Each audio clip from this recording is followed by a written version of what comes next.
All right. Hi, everybody. Thanks for joining us today. Welcome to the Dreamathon. Today, we have Krystyna joining us from Cookie 3. She's the CMO over there, and she's going to be going over Mindshare and KOLs and going to market. So this should be a pretty useful workshop here. Other than that, I'll hand it over to you, Krystyna, to go ahead and introduce yourself. Okay, thank you so much for having me. Thank you so much for inviting me. I hope everyone can see and hear me okay, because for me, Austin's a bit choppy, but my internet's not great, but I hope it's not affecting you. So really stoked to be here. I'm going to share my screen now and go through a little sort of presentation that I prepared. I don't know if anyone watching knows me. I'm sort of the low effort girl when it comes to presentations. So it's literally like Excalibur drawings, but I believe less is more because it's about what I'm going to tell you, not about beautiful images. So let me start sharing my screen. Let me know if this works. Can you see my screen? All right. Yeah, I'll go ahead and add it up here. Perfect. It's up. All right. All right. Perfect. I'll hand the floor over to you and looking forward to it. Yeah, so I wanted to go today through what Mindshare is and how you can use KOLs to boost your Mindshare and your go-to-market strategies, but most importantly, how to distinguish value over noise, because I know many people are using KOLs or onboarding a lot of KOLs. They're getting a lot of posts, a lot of noise, but it doesn't actually get them more users, get them more visibility, more recognition. So I wanted to go over it today. Before we start, a little bit about myself. So I'm Krystyna. I'm the CMO of Cookie 3 and core contributor to Cookie DAO. I've been in Web3 for 6-7 years, I guess. And if you don't know what Cookie does, so Cookie is basically a data layer, and we aggregate social data and on-chain data, and we look how they work together. So the part that we're going to look at today is mostly the social data layer, because it's relating to KOLs, it's relating to how to distinguish this alpha on Twitter, how to get into that information bubble where people really care about what is being said. All right, so moving on, the big question is why to even work with KOLs, because working with KOLs is a big decision, because your marketing budget from a very small can get very, very big very quickly if you're working with KOLs, because especially key opinion leaders in crypto have huge prices and huge budgets. So you have to know how to do this effectively. But why to work with them?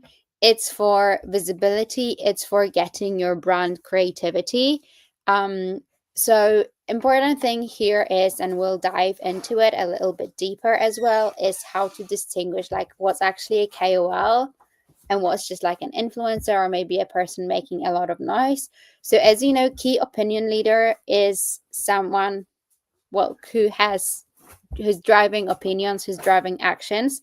So it's not necessarily someone with a huge following only, but someone that people believe has this credibility, and someone that if they represent your brand, people will associate your brand with this given KOL and will follow their advice, which is one of important thing. Working with KOLs, it's not about one-off post.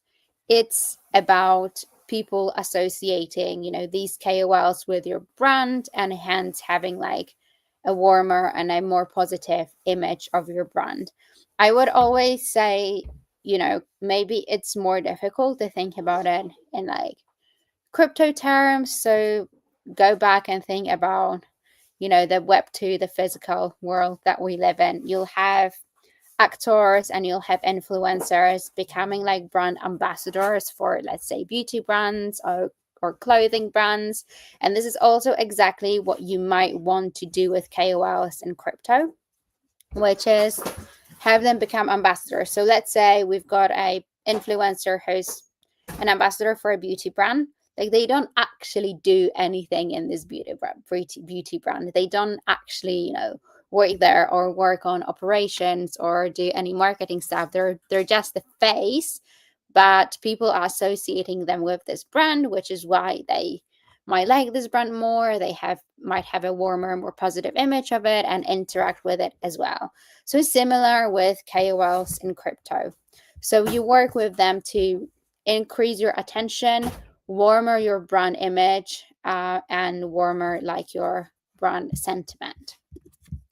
Then moving on, what projects usually do when working with KOLs, and which isn't probably like the best way to work with KOLs, which is one what I see projects, especially pre-TGE projects, do very often, is they onboard hundreds of KOLs on OTC deals or on KOL rounds deals. So in case anyone here doesn't know what a KOL round is or an OTC deal is, so KOL round is something that you do pre-TGE, which is you offer KOLs an opportunity to invest in your token at basically a lower price than a listing. So same as you would do with investors, same as you would do in like your pre-seed round or anything.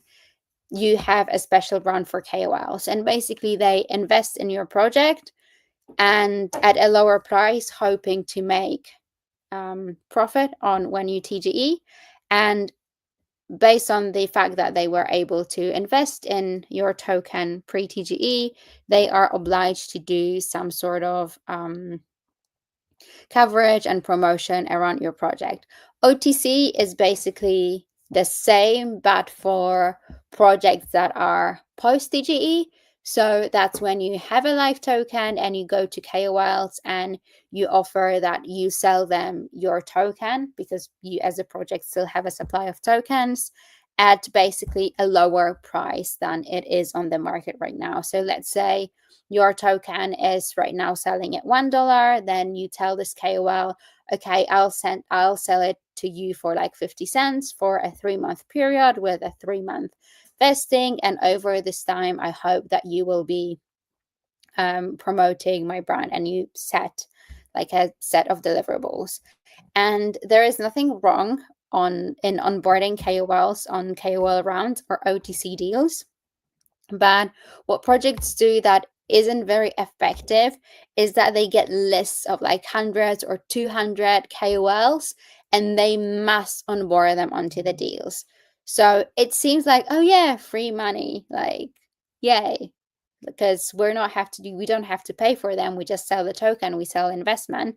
So it seems lucrative, but in the end, like you as a project, you could have sold these tokens, you could have done other ways with it. So it's like, it's still a cost.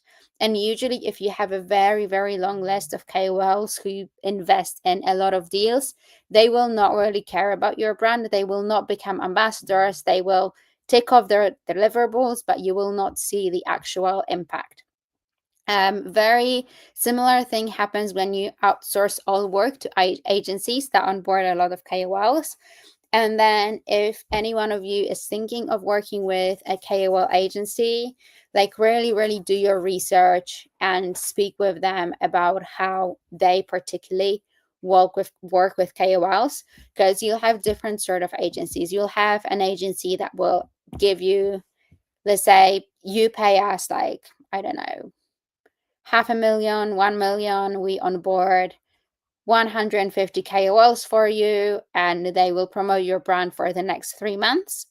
For me, that's a red flag, because it's like you're taking a list like that you haven't gone through, the KOLs that you're not sure are right for your brand, and you're just signing the deal and you just let it flow. And there are other agencies that will work with you to set like a smaller list of KOLs, and that will be working with these KOLs to fit your deliverables and to really promote your brand in a way that's beneficial to you. So another big line, agencies that promise you the best ever KOLs, a full list and full management that you don't have to do anything, I would say just pause there and think if this is really what you want to do.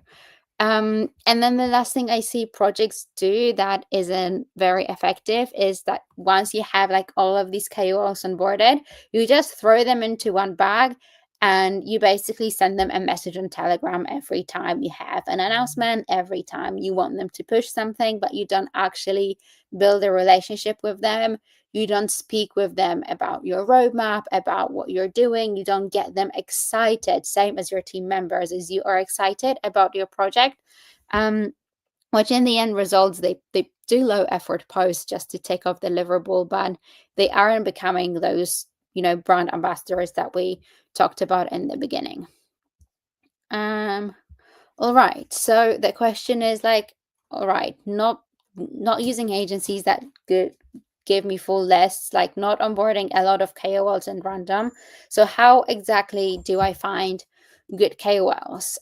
So I've put a little table here, which is what people usually look at when they think about onboarding KOLs and what we should be looking at. So people usually look at vanity metrics, which are metrics that are easy to bot, easy to inflate, and don't actually reflect on KOL's quality. And these are metrics such as followers, comments, or likes, or impressions. And here are the metrics that you should be looking at when assessing KOL's quality, which is, instead of followers, look at smart followers. For anyone who doesn't know what smart followers are, it's something that a metric that we at Cookie developed, a metric that Kaito is also looking at. I'm sure like protocols and other tools are also using this metric, which is we have flagged a number of accounts that are legit on crypto Twitter and that are not bots, that are creating content that matters, that basically are the voices that others are listening to and are quite influential. And if you want your KOLs to bring actual impact to your brand, it's important they have, a higher smart following or a healthy ratio of followers to smart followers, because followers can be bots. Smart followers cannot be bots because these are accounts that have been manually flagged as like good accounts. And then, for example, at Cookie, we use AI that looks at connection bubbles and social bubbles of these smart followers and then automatically like flags and tags new smart followers. So it's like organic and valuable users instead of bots. Similarly, instead of looking at comments and likes, which are very easy and also very cheap to buy and to be bots, I think bot agencies are really, really, really cheap. I'm sure you guys who are listening were hit up by bot agencies in the past. They were like, okay, you pay us, I don't know, $500 a month and we get you like 50K impressions under your post. So instead of looking at just the numbers of comments and likes, you should be looking at smart engagement. Smart engagement is very similar to smart following, but instead of looking at followers, we're looking at what is the engagement rates of these smart accounts under posts on Twitter. And then finally, instead of looking at impressions, which can also be botted, look at Mindshare. And I'm sure many of you know what Mindshare is, but in case someone doesn't know what Mindshare is basically how much of the entire conversational space on crypto Twitter you and your posts are making. And Mindshare can be counted both for like KOLs and individual accounts or brand accounts. So let's say Cookie, give an example of Cookie, there is everything that is all conversations that are happening on crypto Twitter. And that's like 100% Mindshare. But I'm thinking, okay, what is my Mindshare? What is like my chunk of these conversations? And that will be my Mindshare. And it will be posts that I'm doing, but rather than looking at the amount of posts made, we'll look at exactly like smart engagements under these posts or comments, like follows, but taking into account these smart metrics. and we'll look at how many people are tagging us in conversations and reply on crypto Twitter, how many people are tweeting about us, and what are their like smart impressions, smart comments, and smart likes. And based on this, we will establish the mind share that cookie is. So out of all of this engagement that's being made of crypto Twitter, what is my chunk? And the same can be done for a project or for a KOL. All right, moving on. I wanted to give like a good example of how you can easily get fooled by these vanity metrics where these like smart metrics don't look really good. So I've got an example of 2 KOLs here. So here we have one KOL, which is really, really good, and another one that might seem good, but actually will not be that great. So let's start with this one. So you'll see that their followers are really, really high, because you'll see 74K followers, which seems, well, it seems good. Like you look at a KOL's profile on crypto Twitter, you see 74K. You think like, wow, like they've got real following. But if you look at their actual smart followers, you see there is only 260 followers. So out of all of these people, these are like the real accounts whose voices really matter. Similar for engagement. The average engagement per post, it's huge, but the smart engagement per post, it's much, much lower, which is also something that you should be worried about. Something we've gotten, because by the way, these screenshots are from Cookie 3 KOL Intelligence, which I will show you in a second.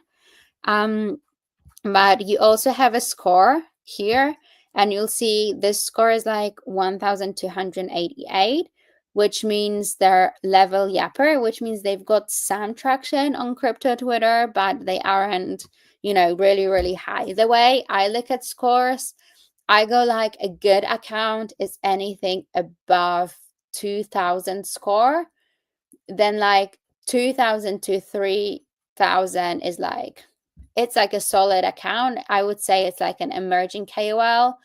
And anything above 3,000 is like a top KOL, and about 4,000 is like tier 1, tier S KOLs. But let's compare this guy with a much smaller KOL, but with a much bigger score. So let's see. So if we were looking just at followers, this guy, he's got 6.2K followers. He's got 74K followers. So you could think like,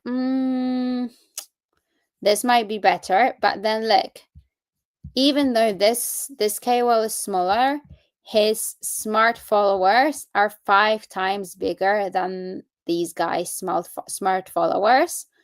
And his smart engagement is also much, much bigger than this guy's smart engagement, which would mean even though he's smaller, he's getting more serious eyeballs on his posts, and more of the eyeballs that are likely to interact with the protocols he's promoting, interact with his content. So basically the people you want to draw to your brand.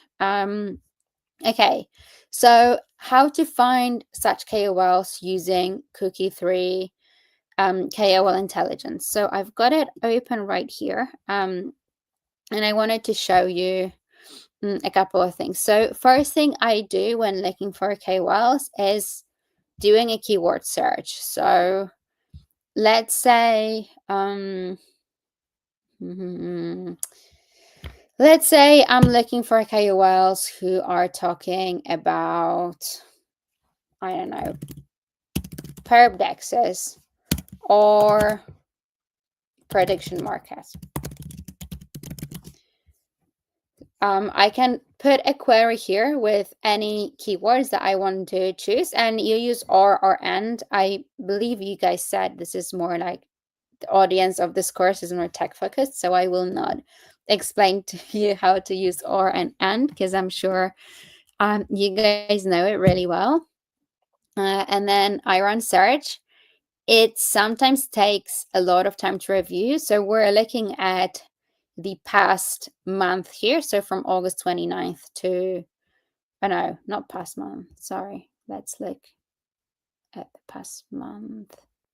Last 30 days. Okay. So I look at the past month here, and I can basically see, based on this score, who are the people who have mentioned these two keywords in the past month. And I can also see how many posts they made on this topic. I can filter by the amount of posts rather than score, in case I wanted to see, like, okay, I want to onboard KOLs and people who speak the most about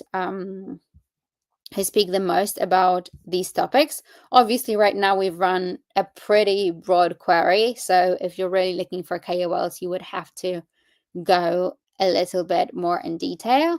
You can also see here what other tokens they're mentioning. So you can see, for example, if you see them promoting a lot, or for example, promoting your competition, and you don't necessarily want to work with people who promote your competition, you can very easily choose them from here. Something we will be adding here soon is a filter, which will be able, for example, you'll be able to filter only KOLs above a certain score.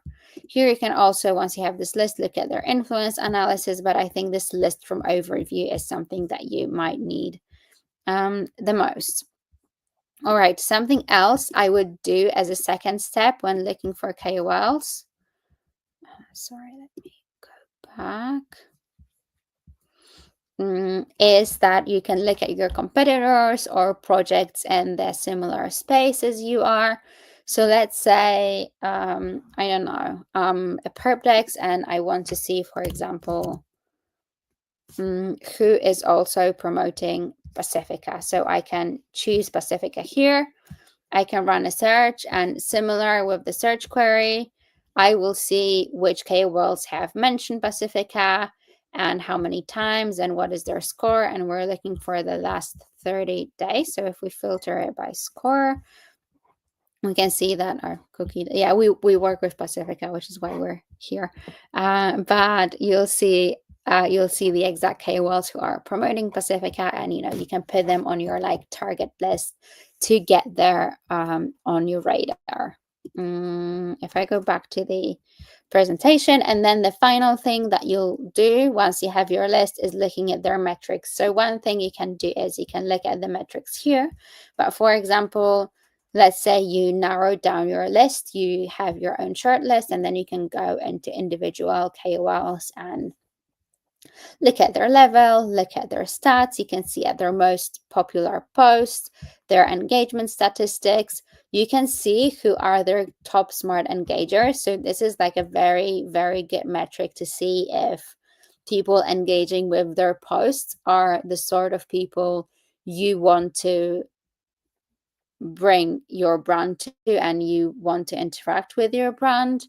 You can see their smart followers, and you can also see the accounts that this KOL is mentioning the most often. So it helps you make a very informed decision whether you want to work with such KOL or not. Okay. But moving on, it's how do I even start doing my research? So keyword search and competitor search is one thing, but also it's about understanding your niche and understanding what KOLs you want to choose. So it's very rarely that someone's just a crypto KOL and they just cover all of the topics. Crypto KOLs usually have their own niches. You might have trading KOLs, you might have threaders, you might have InfoFi KOLs. So first, making sure that the KOLs you're aiming to onboard are actually KOLs in your niche and that their audience are people who are interested in what your project is doing. What I then like to do myself is I choose my benchmark KOLs. So I'm sure everyone has got, some KOLs that you would love to work with and are top KOLs for you. Put them on the list, and they don't have to be top. They can be a mix of micro KOLs and big KOLs and mid-sized KOLs. I put them on the list and I note down all their stats.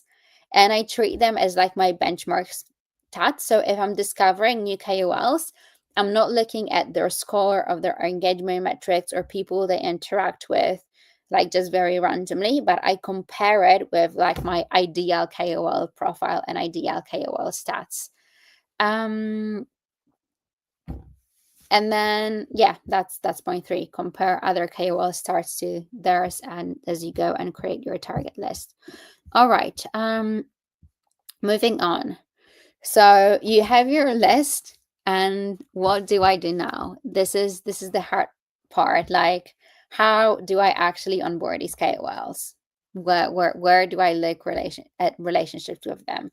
So you have 2 options. You have the longer route and you have the shorter route. And I'm not saying one is better than the other. I feel the first route, which is relationship building, is more long term and is more beneficial for you since you're building a relationship with this KOL yourself.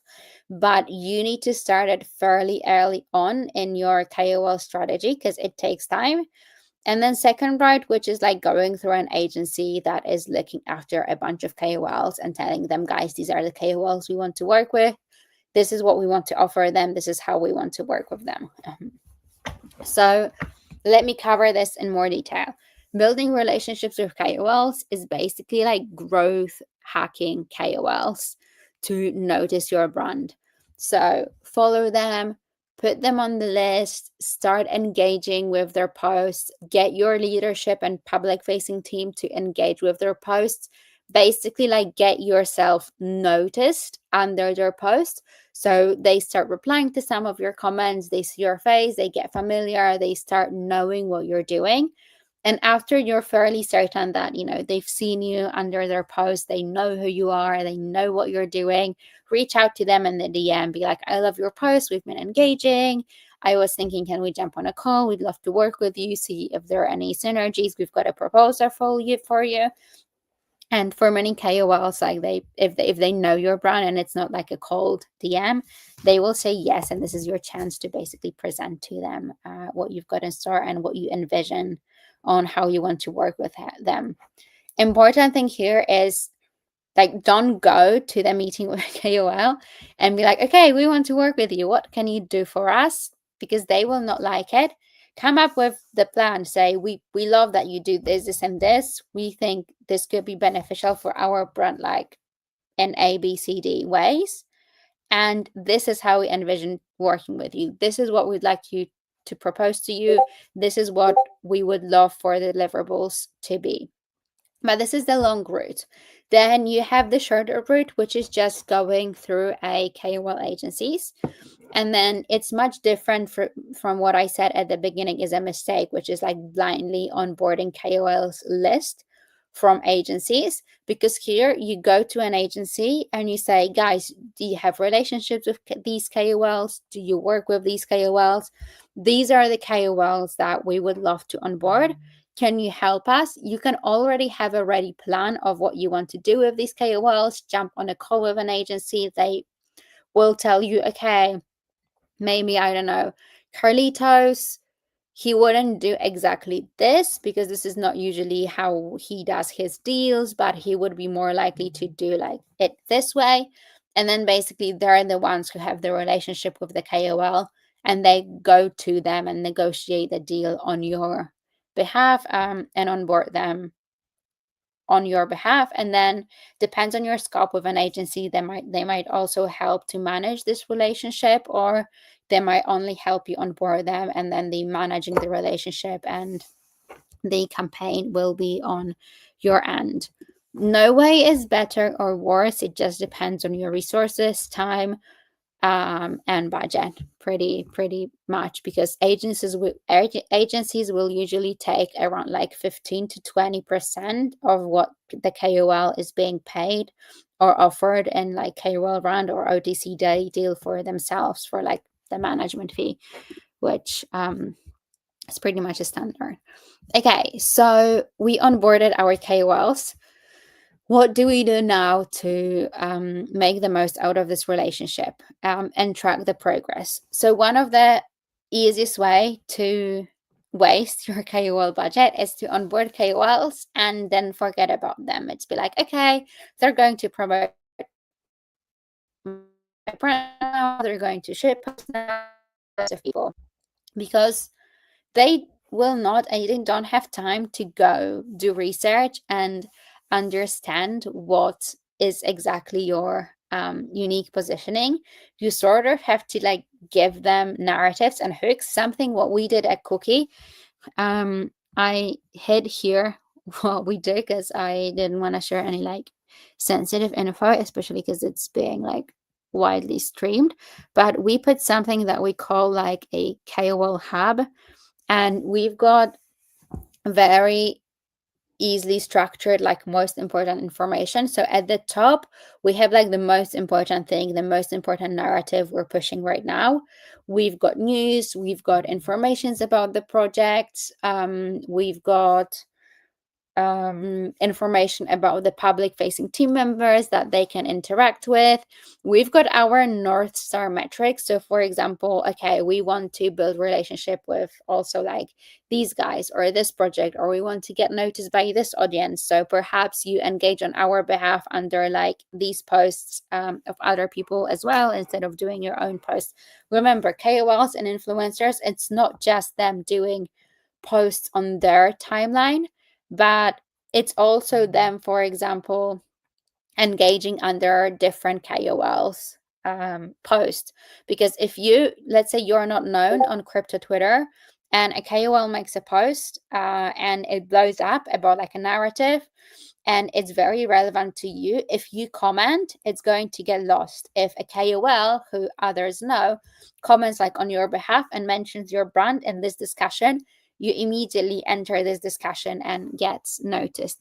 Something I also recommend putting in such a KOL hub is we put like a narratives table. So we write down the most important narratives that we want to push for our project.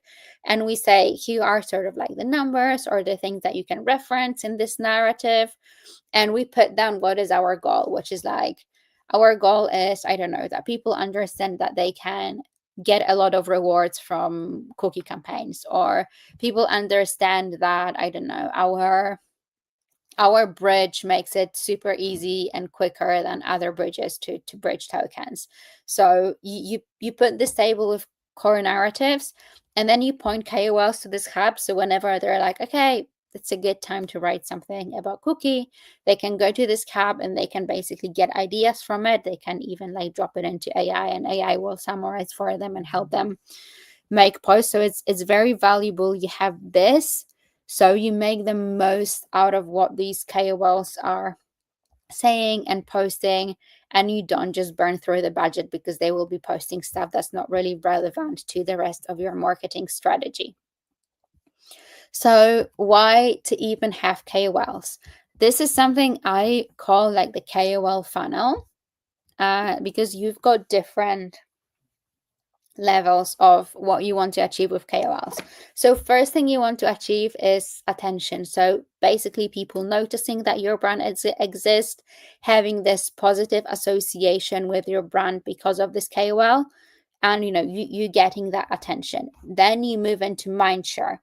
So after this attention comes, after people notice your brand, they start talking about it. So you're starting to getting more and more mindshare in your sector and on crypto Twitter, because this KOL, the fact that they were talking about your brand and they got some buzz, they got this attention, they got other people talking about this, and this way you're growing and growing your mindshare. But these are still just noise.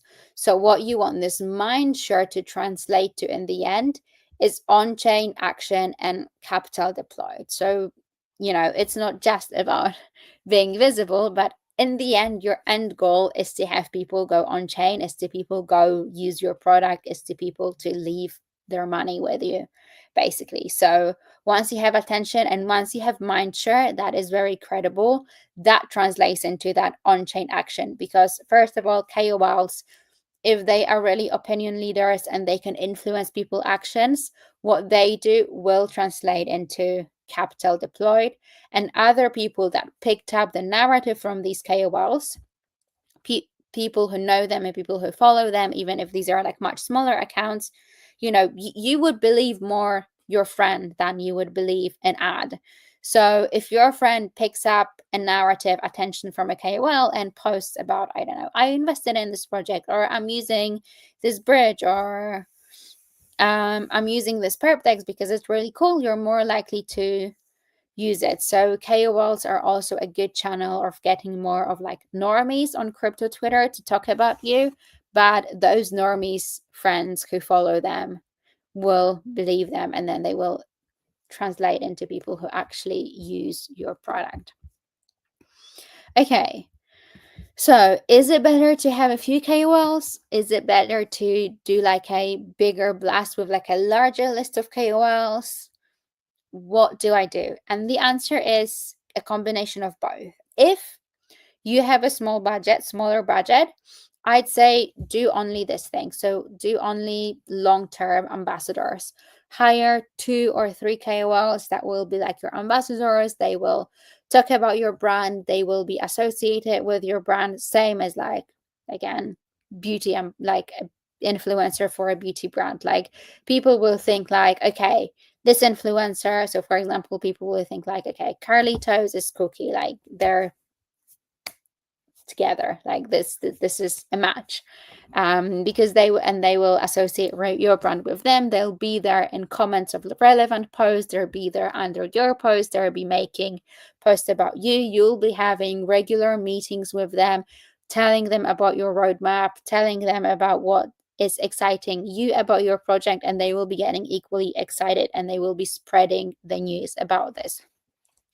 Then it's worth having a couple of KOLs, again, not a list of hundreds of KOLs, but a couple of KOLs that you maybe work with on smaller retainers and smaller deals just for announcements. So you have a big announcement that you're making, and you want people to notice it, you want more buzz around it. So you have KOLs that, you maybe have like 3 posts a month with them, 4 posts a month with them, maybe even 2, and then you can just deploy them for announcements just to get more buzz, but they will not be creating these long-term relationship with their audience. It's more people already know your projects, and then they see this KOL tweeting about this, and it's more like a hook. It's more like you seeing a billboard or an ad and not immediately converting, but just making that brand association because you're getting more and more touch points with it.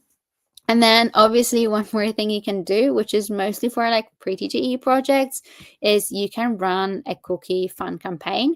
So this is basically something designed to put you through this entire funnel.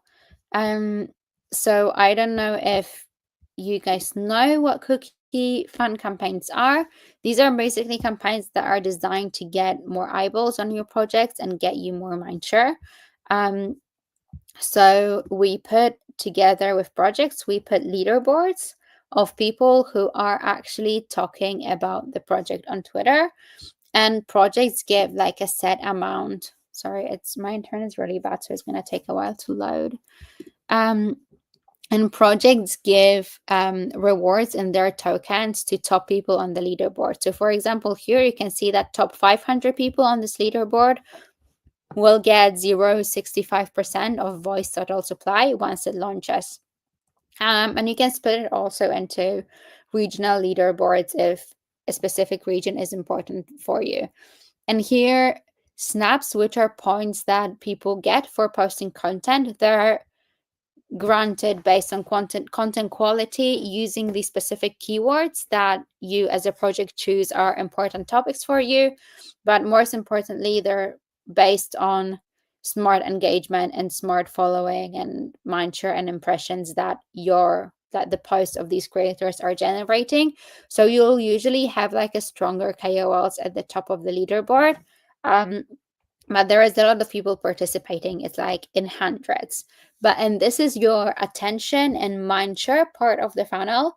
And then something many projects do as an add-on to these campaigns is an attention capital markets campaigns where people earn C snaps. So these are basically like your capital snaps.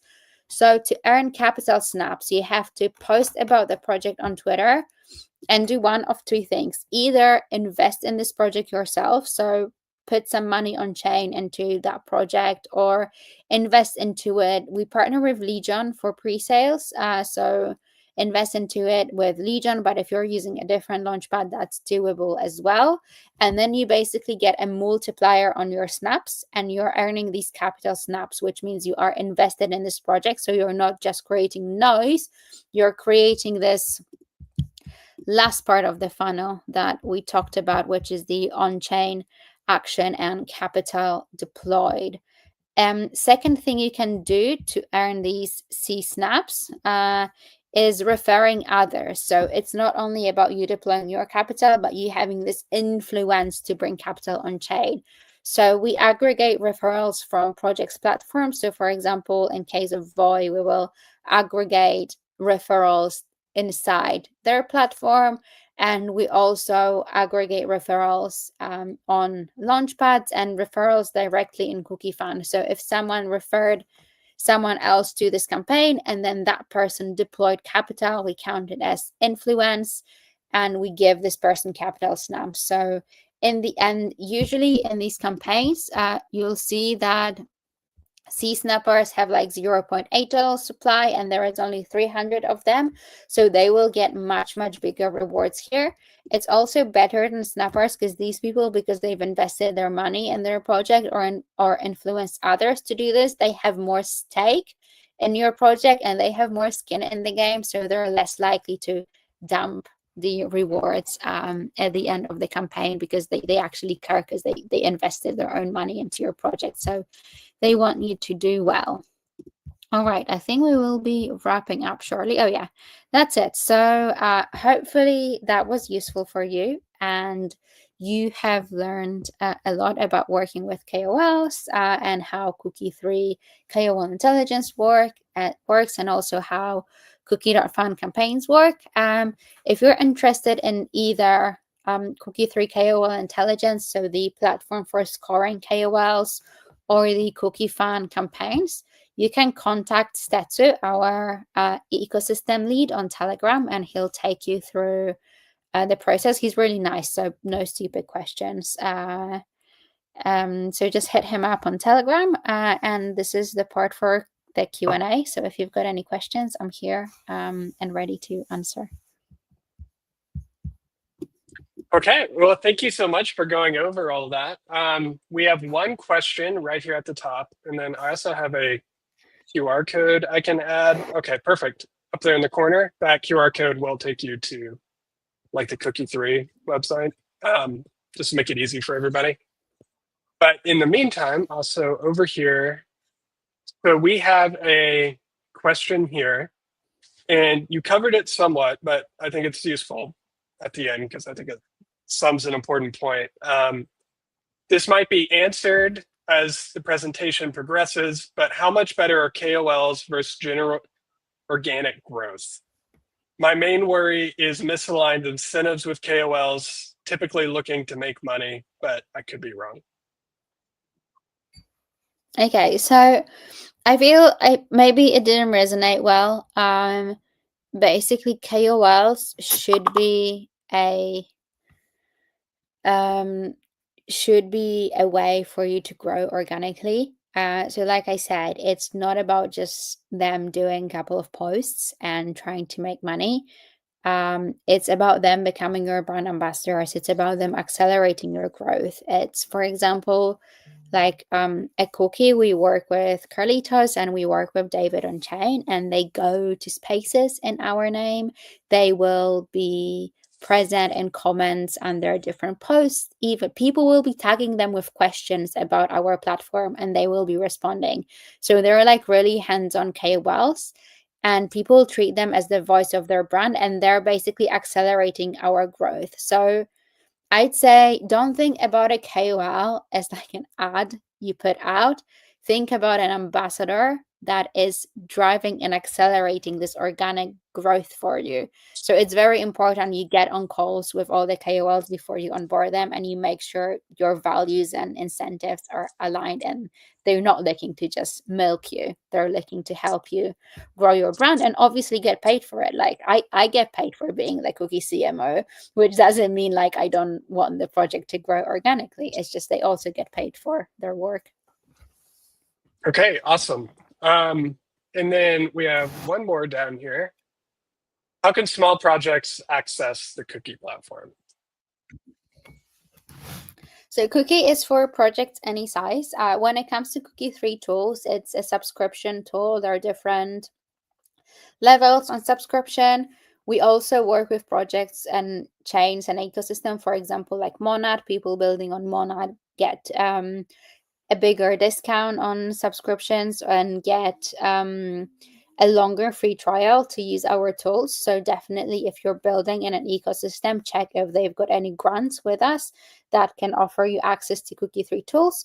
When it comes to the cookie info campaigns, it's best if you head up Stetso and you inquire about the campaign, because we will be soon launching campaigns for projects of like lower size as well, not necessarily like big projects. So hit them up and they will be able to take you through it and advise like where in your roadmap you are and what is the best thing right now for you to use, because maybe an info campaign is something that will be like, too big and just not aligned with your needs. So it will never like sell you and make you like give away, I don't know, 1% of your total supply if your project's just not there. Okay, perfect. And that person she recommended you contact for those types of questions was on the previous slide that was just shown. So if you're looking for that, you can just scrub back, find that last slide. It says Q&A on it. Right under that, there's a Telegram handle.